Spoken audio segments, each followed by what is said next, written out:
Hello and welcome to today's video. On Sunday I did an ice cream shaped bike ride because it was the start of the summer and it finally felt like summer with some good weather. So I thought, as well as sharing the ride, I'd share some of my top tips for planning my Strava Art. But first, let's start with the ride. I started my ride at 10 to 8 and got to the start of my ice cream in Elmsthorpe at 8:15. I used to plot the whole ride, including the start and end, and crop it when I got home, but now I tend to split it into three: the start, the art, and then the end. I went from Elmsthorpe to Stony Stanton to Sapcut and then to Sharnford, including along this road, which I haven't been down for ages.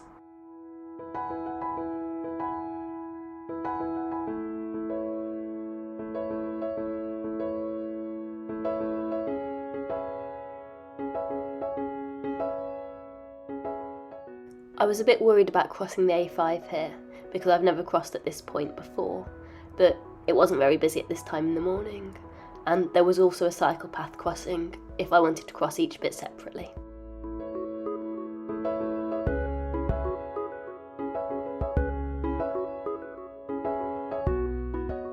That was some of the top of the ice cream, and now it was time to start the cone. I'd never been along this road before, but I went down it twice on this ride.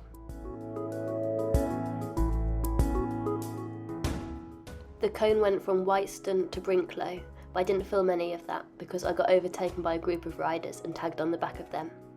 And then when I got to Brinklow, I turned left and headed back towards Leicester to the A5 to finish off the ice cream cone.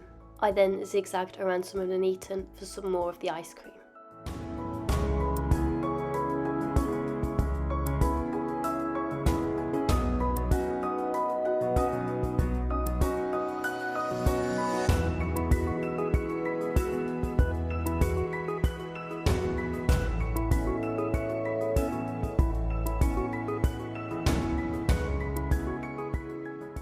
Now, whilst I zigzag around Nuneaton and Market Bosworth, let's discuss how I plan my Strava Art. Step 1. Decide what you're looking for.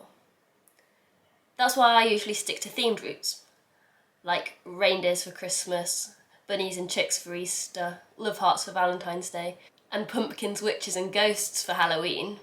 Admittedly, the first reindeer I planned wasn't because I was looking for a reindeer. I just wanted to know how long my training route would be if I extended it a bit further north. And suddenly, when I looped it round going back south again, I thought, wow, this looks like a llama. Then suddenly it was, well, if I had antlers and a red nose, reindeer. So yeah, that's how it started, but generally now it's a lot easier if you know what you're looking for. Step 2.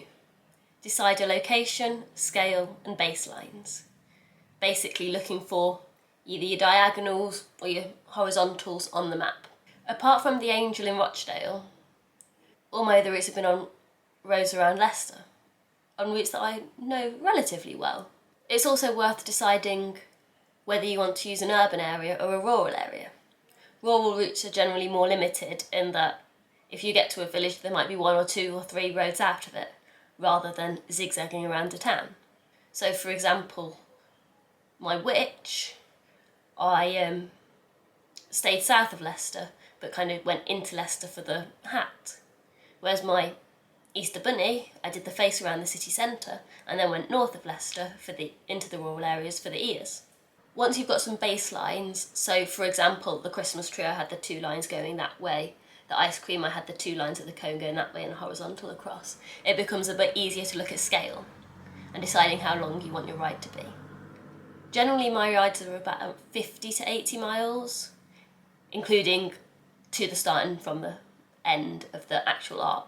My smallest Strava Art was a love heart around the city centre of Leicester, which was 5 miles, and my longest Strava Art was also a love heart, but a bigger one that said love in the middle, and that was 110 miles.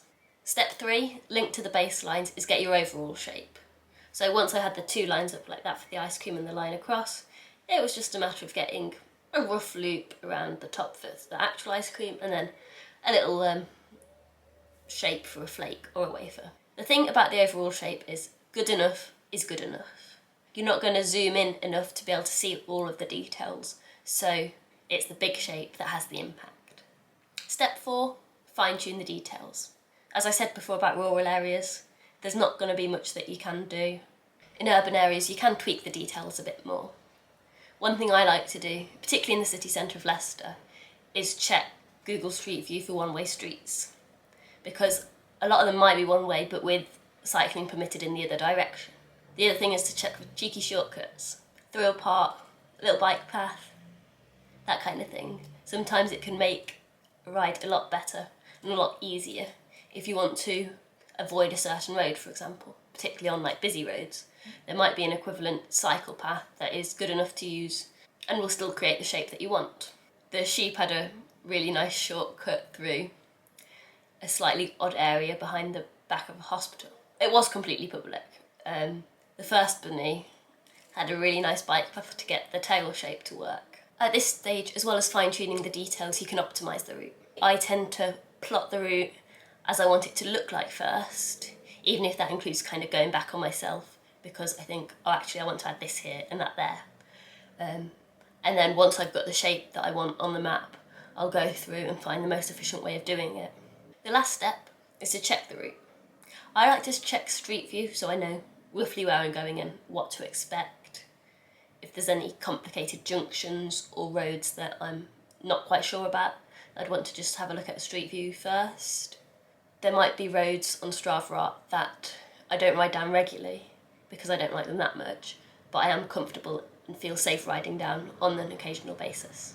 As well as checking Street View, I like to check for roadworks. Maybe it's a bit being over-prepared, but if it's roads that I don't go down regularly and wouldn't be aware of roadworks on those roads, I do like to know. I'm not particularly bothered about temporary traffic lights, but if the road is closed and it will affect my route, then I definitely want to know about it. The Leicester Forest Strava I did last year, I had to wait a bit because one of the main routes was closed. So that's it. That's how I plan my Strava Art.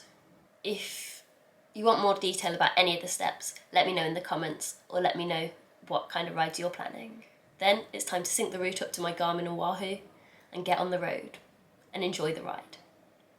One thing about riding a Strava Art, particularly if I'm zigzagging in urban areas, can be a bit slow.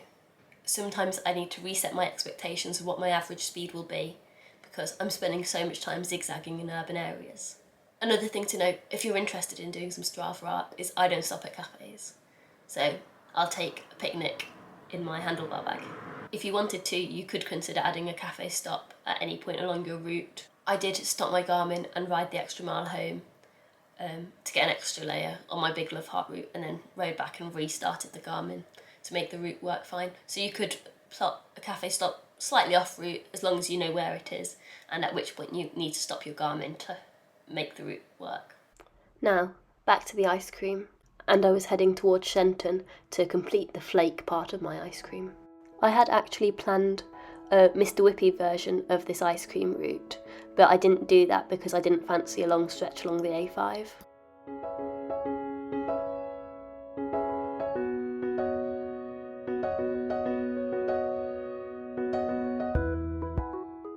Then it was back to Stoke Golding and Dadlington for a second time on this ride as well.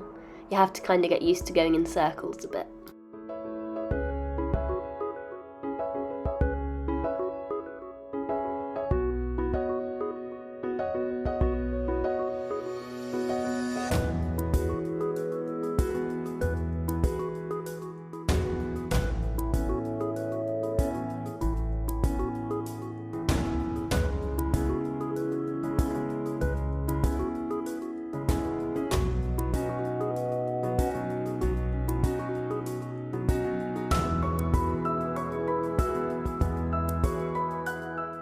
Remember I mentioned roadworks earlier?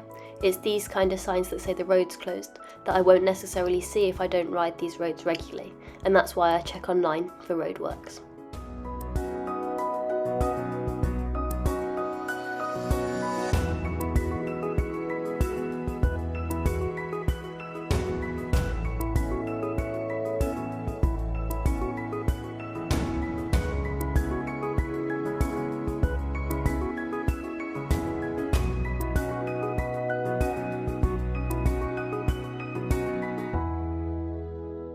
And I finished the route by cutting through this little gap.